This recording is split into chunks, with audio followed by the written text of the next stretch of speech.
Everyone, good morning, good afternoon, good evening, and welcome to another episode of the Realist Lens for researchers who keep it real.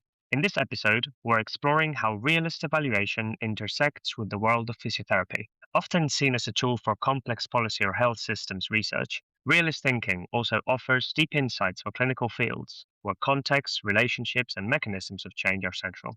Today's conversation looks at how the core values of physiotherapy, such as complex clinical reasoning based upon individual context, can align powerfully with realist principles. We'll also touch on what it means to carry realist thinking into teaching, collaboration, and research beyond formal evaluations, and why this approach may offer a richer way to understand impact in health and physiotherapy context. And today's guest is a perfect example of this. And we welcome Leah Morris to the Realist Lens. Leah, how are you? Good morning.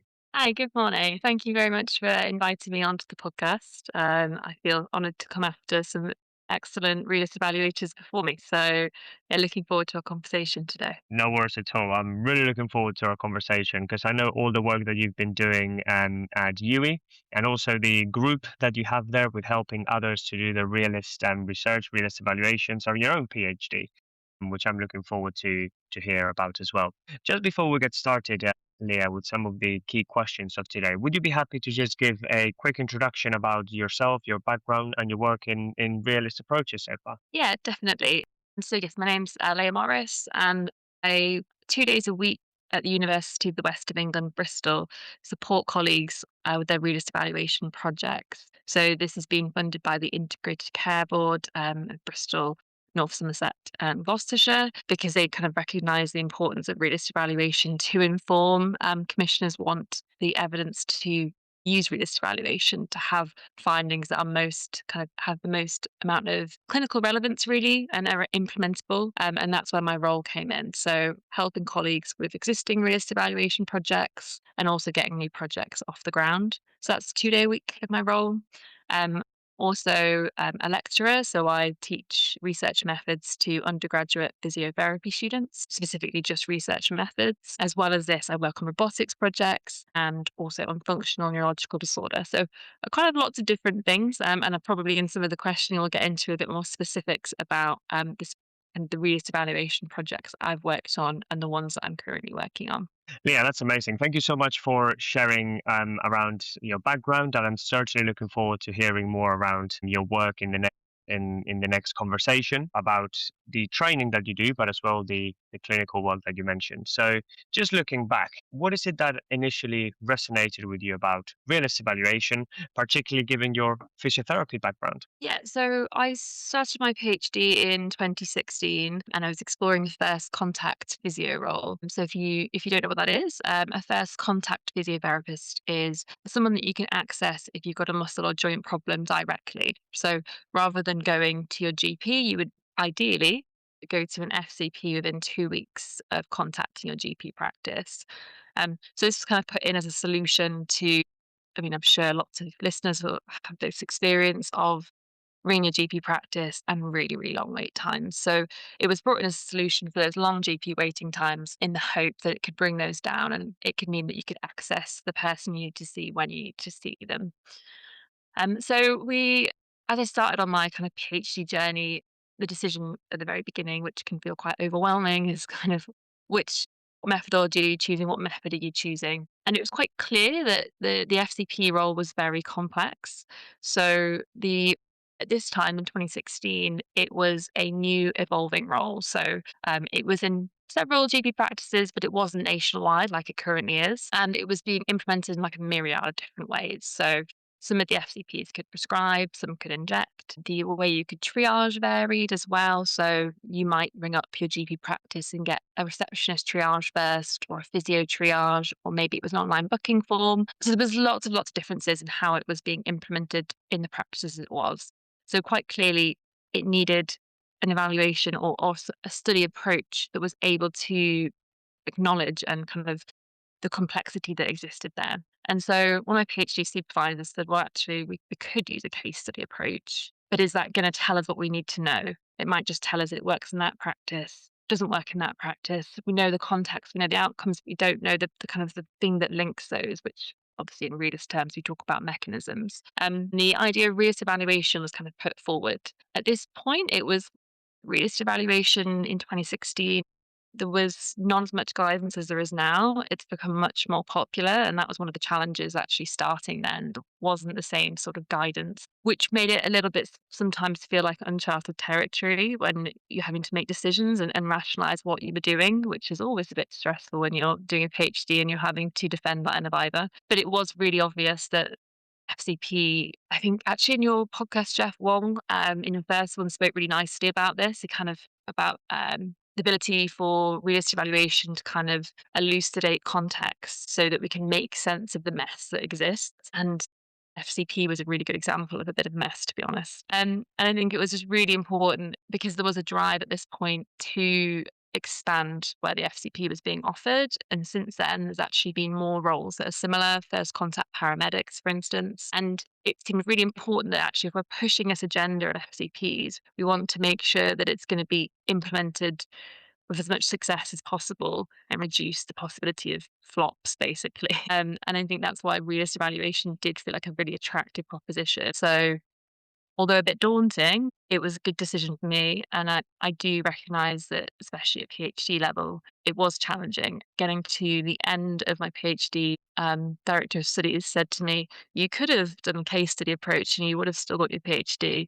Do you regret your decision to do realist evaluation?" And I'm sure at the halfway point of my PhD, I would tell you I did. But by the end, I was really glad that I did make that decision. Love that, Leah. Thank you so much. And it is a commitment and it is a journey for many people to go through that process. And you went through a journey with, as you say, less direction than we have now. Just want to dig a little bit into that because some people may be in a process that may be in the middle of it and they may feel a little bit confused. Like, what would you say to those people that are in that process of finding their way through their PhD, either in physiotherapy or other roles? Yeah, definitely. Well, in my 2-day a week role supporting colleagues, a lot of that when they are starting out in their realist evaluation is giving them that reassurance that although there is a lot of jargon involved in realist, which I think can be very off-putting, there is an awful lot of flex with it. It doesn't give you a method as such. It does allow you the capacity to shape it around your project's needs, your studies needs,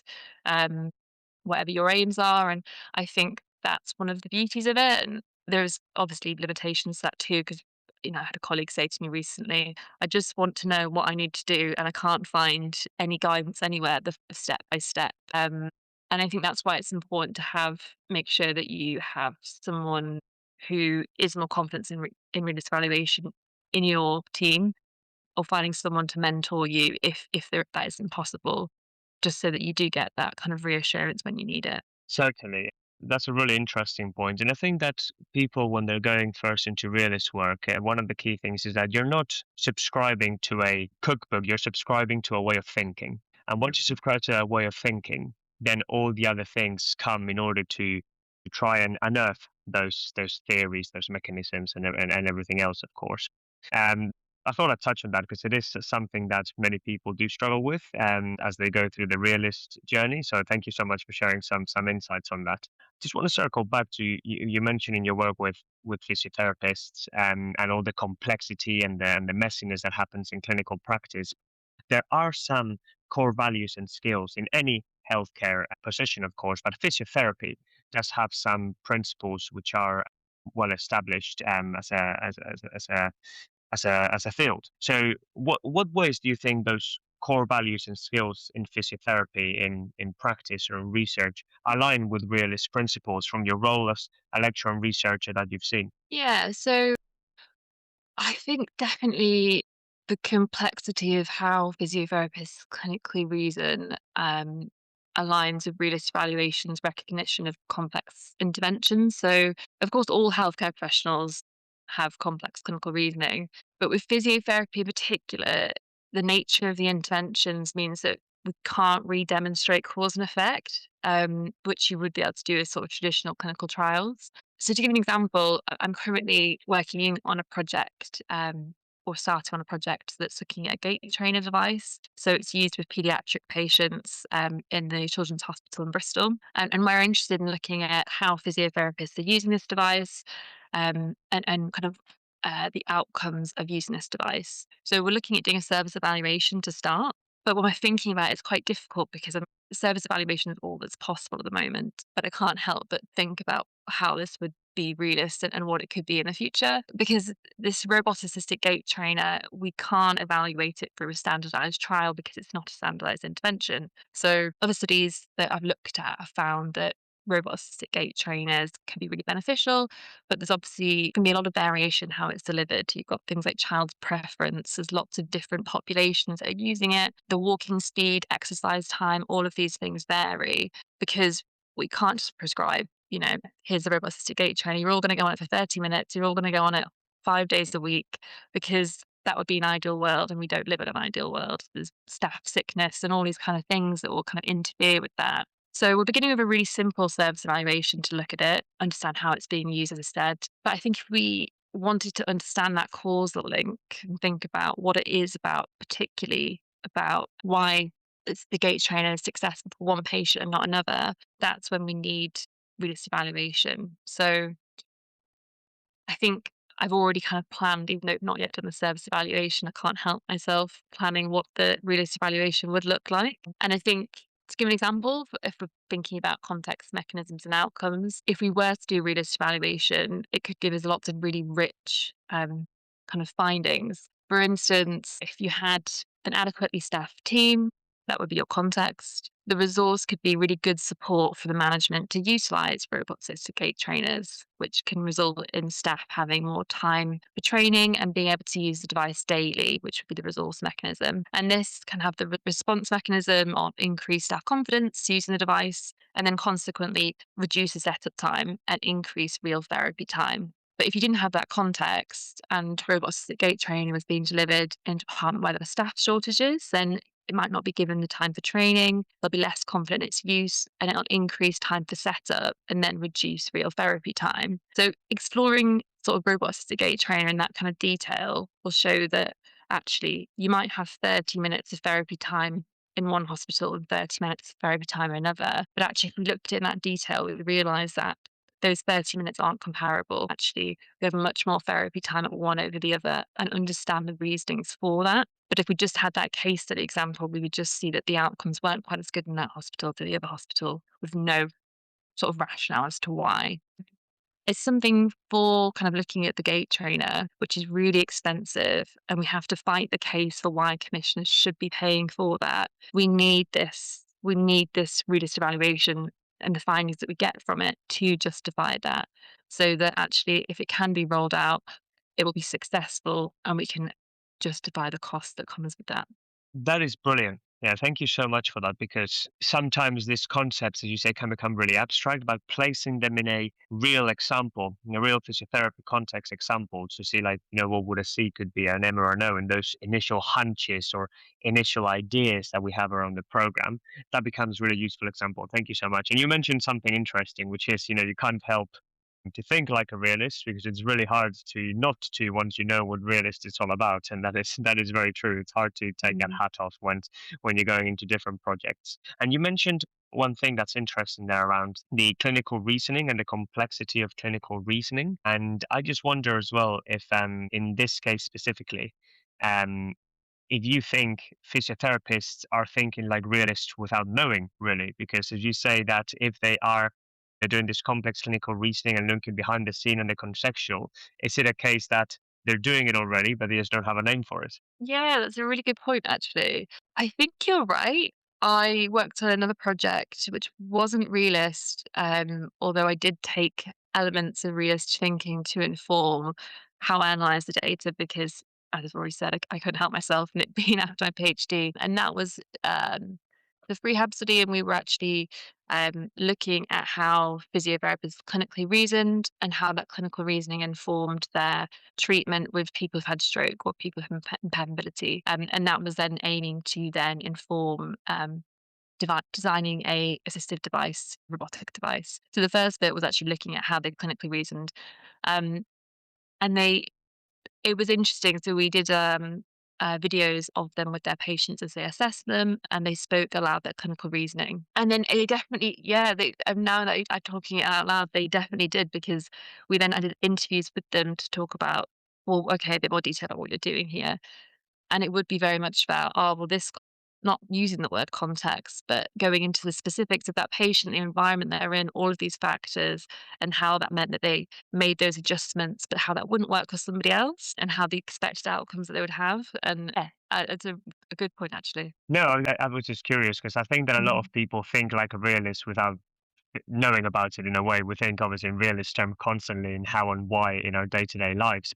I think from a physiotherapy lens, as you say, it's so important to find those contextual factors, not only as you say, in, from the patient, but even family or cultural or others that could impact the treatment, adherence to exercise or therapy or other things. So that is really, really interesting. I know, Leah, that you have been working in RE, but also, doing this training and this development, these collaborations, and in other projects as well. So, how has that realist thinking, and you've touched on it already, that you can't help yourself in other projects, but how do you think learning about realist evaluation, synthesis, and the approach generally has continued to shape your academic and collaborative work in your research and in your lecturing? Sure.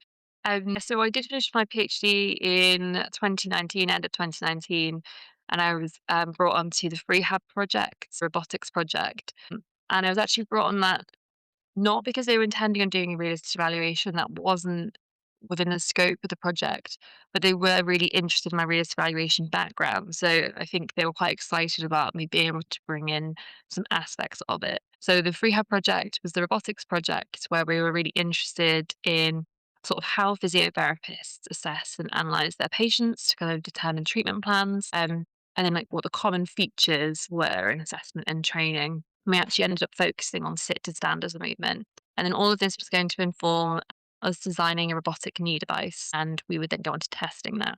But the very starting point was we wanted to understand what physiotherapists were doing in their assessments. So we did observations of physios with their patients, assessing and treating them as they talked about their clinical reasoning. And I then interviewed them, kind of digging deeper into exactly what they were doing, why, what they were hoping to achieve. So this is where it became quite interesting because it was really apparent that they would be doing something that the context was so important for each individual. To give you an example, one of the really common things that was happening were that patients would have challenges placing their foot, so they'd have it in the wrong position when they were going from sit to stand. But it was really clear from the interviews that there were lots of different contexts at play. It could have been that there was muscular weakness on one side, and so actually their foot would move further forwards so that they didn't have to weight bear onto that foot. It could have been a proprioceptive issue, so not knowing where their foot is in space, and so it's not in alignment. Or it could have been something completely different and shortening of the calf complex, so the heel couldn't get down on the ground. So lots of different kind of things that are happening there.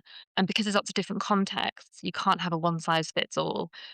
The physio has to offer this unique facilitation. If you offered kind of lengthening of the calf by stretching it, well, that's going to have absolutely no help for someone that's got muscular weakness. And so, if we're looking at it from a reader's point of view, there are lots of different resources that have to be offered to improve this foot placement. So, it could be doing those calf stretches, it could be providing a little bit of facilitation so they have that proprioceptive feedback to help with the alignment. It could be use of mirrors, all of these different things, these resources that could be offered, but it would be very individual to the patient. It was difficult because the project wasn't a realist evaluation. I was brought onto it because they were interested in my realist background. But as I've touched upon lots already in this, is you and your project kind of your podcast, sorry, has that realist lens. You can't ever really take those glasses off anyway. So I think I had to be really clear with those colleagues that there is no realist light method. You can't call something realist and just choose cherry pick the bits you like,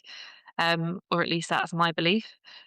Um, and I think because I still felt we needed to unpick very much so what was being offered for those individuals based on their contexts, we kind of found a way of still letting me exercise my realist brain. By using actually we used, framework methods, but we kind of made it I would say framework methods inspired anyway.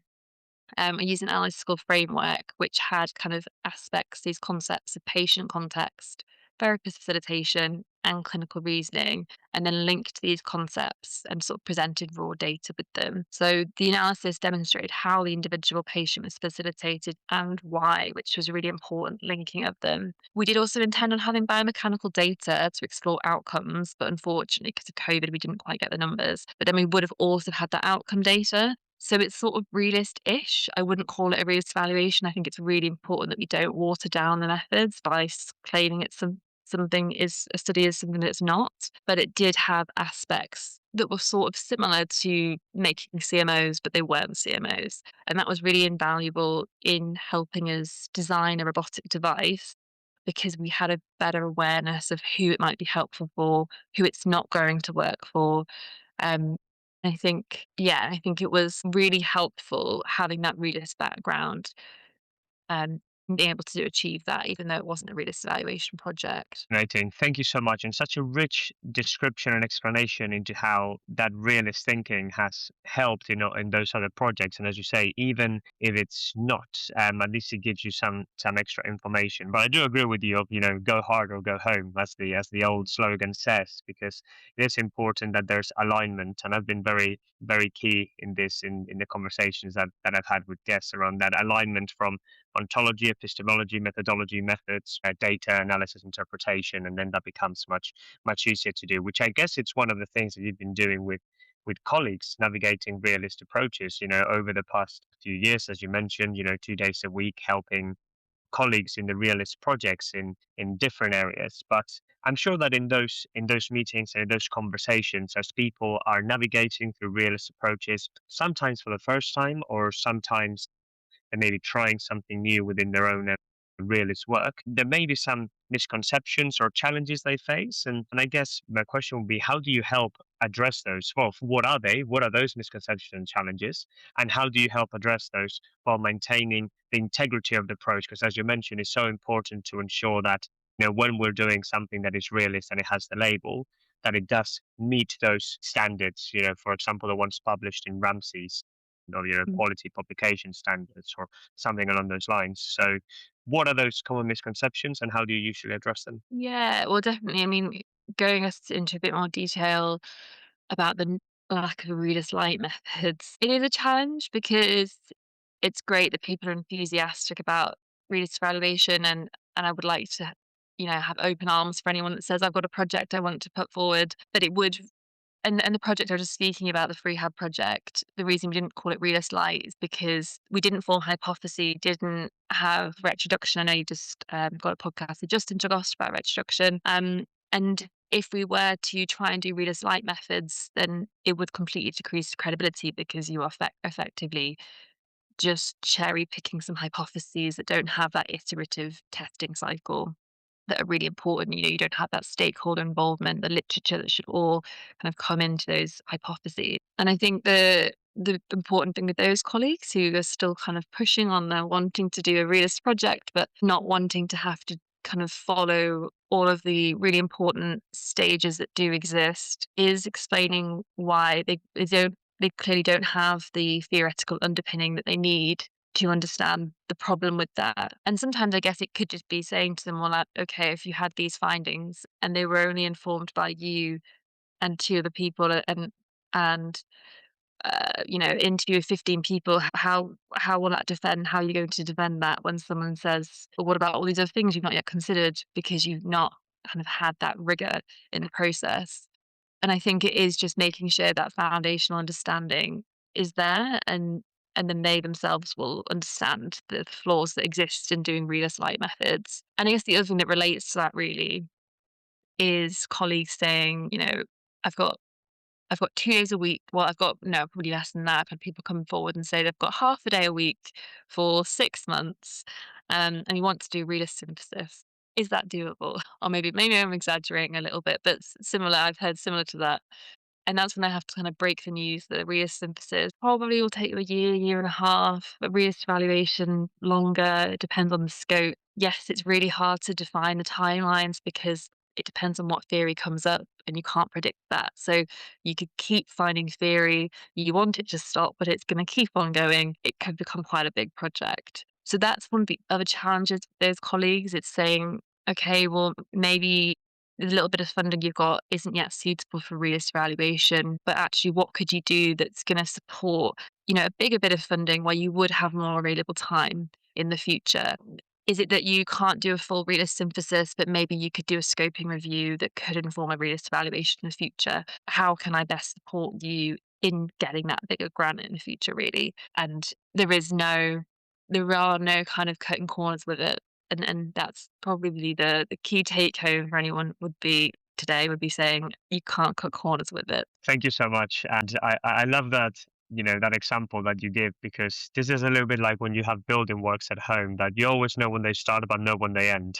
Because, there's an issue with a pipe, or there's an issue here, or something has come up that is new that you didn't know about behind underneath the floor. And this is a bit similar with a realist project, being the iterative nature of the process. It is always going to be evolving, and you may go into new directions. But as Paulson says in his latest book, it talks around stopping rules, and making those stopping rules clear as well, to make sure that, as you mentioned, the scope of the project is doable, and also that you do justice to the approach in the way that it's done. I think that you mentioned that really, really nicely and really clearly there. Really, I guess it's like setting expectations for everyone. Yeah, definitely. And I think actually there was an interesting chain on the Ramesses email list from Jill Westhoff, and it was talking about how when theory does keep coming up, is it even possible to prioritize in realist evaluation? Because how do we prioritize? Because if that hypothesis applies to one context, then it's no less valid than another one. And that was quite an interesting conversation as well on what Jill's comments was actually, and especially from a healthcare point of view, maybe it's accepting there is no ranking of them as such, but actually what has the most clinical relevance, really? What would have the greatest clinical application at this point? How can you actually use those findings to help in practice? And that can be quite an interesting way as well. I think colleagues as well as saying, okay, how are you going to maybe refine your scope, or how are you going to choose which hypotheses to focus on in your findings? And it could be from a physio point of view, or any healthcare professional thinking from that perspective as well. Yeah, that's a really useful point, actually, Leah. Thank you so much for that. Because I think, as you say, the current conversations, I guess something exciting from a physiotherapy but also healthcare perspective when you're coming into the realist world, is that all these questions and all these debates and all these things are progressing, and you're coming into an area where there is a room for progress and for innovation, and to ensure that realist evaluation and synthesis evolves. So this links a little bit to the next questions that I have, particularly from a physiotherapy perspective, because again, a field that is fascinating, complex, growing in many areas as well. So from a realist lens, realist thinking, what do you think are some promising directions for integrating realist evaluation more into physiotherapy research? Are there any specific areas or streams that you feel could be beneficial? Yeah, so actually, one of them is actually sort of started to develop. I've always felt there was a gap in actually having realist evaluation for implementations and before a program's actually existing, that there was a gap there. So I had a conversation with a colleague a few weeks ago who presented to me some work they intend on doing, and it kind of transpired that they didn't actually have a program that was currently in existence, and they wanted to develop a program. I sort of said, well, this isn't suitable for reevaluation. You need to be testing a program that's already existing. But my mind's actually changed since then, because there has been some new papers that have come out this year. From one of them's from McConnell, and actually Jeff Wong was on that paper as well, looking at how you can combine implementation science with realist evaluation. So the project that I was just talking about, they have developed two videos for people with stroke. So one is aimed at inclusivity in stroke self-management support. So it's aimed at Black communities who have a higher risk factors for stroke, and also at healthcare professionals to educate them on stroke. So they've developed these videos and they want to look at how they could be implemented. So we're really interested in actually combining these two approaches. The paper I just mentioned starts to do that, but I don't think the nuts and bolts are quite there. It is very early stages, but I think it is needed, because wouldn't it be great if we can actually, before we even implemented it, and have to learn from mistakes. Can't we try and reduce that and make it more likely to be successful? You can use things like the capability, opportunity, motivation, behavior model, or whatever implementation science method. They've not been really explored with realist evaluation much. So I think we, in that project, and actually another project that I'm also starting out on, or we've put in an NAHR application and we've gone through second round, we're also interested in that.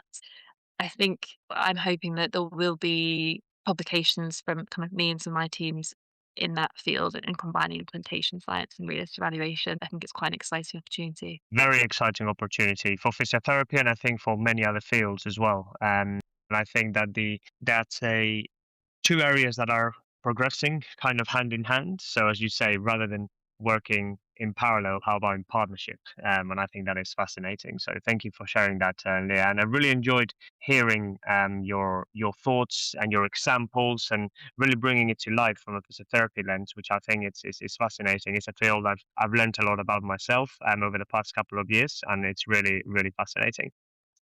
Um, we tend to end the podcast, Leah, always with three top tips that you may want to provide for people who may be listening, who may be PhD students or physiotherapists or realist evaluators or researchers who are going into the field of physiotherapy research, for instance. If you had three top tips for those individuals who may be listening, when they leave the podcast and as they go to their lives or their work, what would they be? Okay, yeah. Well, it's probably going to be, I mean, there's a reason it's already come up in what I've spoken about so far. It would be, don't be too put off by the jargon. And no, and as part of that, know that despite the fact it can seem a bit overwhelming, there is lots of flexibility in realist evaluation. Just ensure that you understand the theoretical underpinnings of it, and you'll be fine. You will. The second one would be, again, it would be the don't cut corners, don't water it down. You need to give yourself adequate time, and if that's not possible,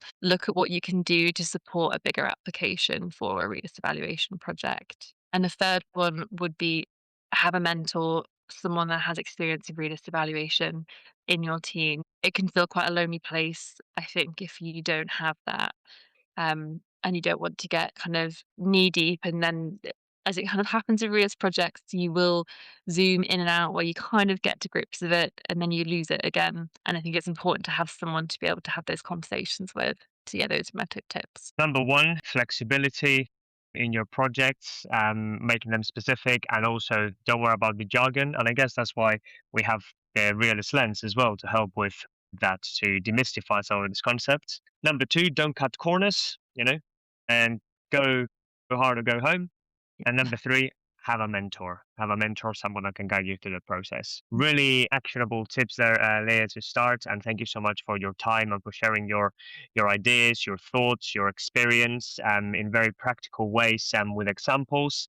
And best of luck with all the projects that you have on. It's very exciting with the application and with all the people that you're helping with. I know that you're really making a difference to that. So thank you so much for your time. And for everyone else listening, thank you so much for listening to another episode of The Realist Lens. And we'll see you next time. Leah, thank you so much. Thank you.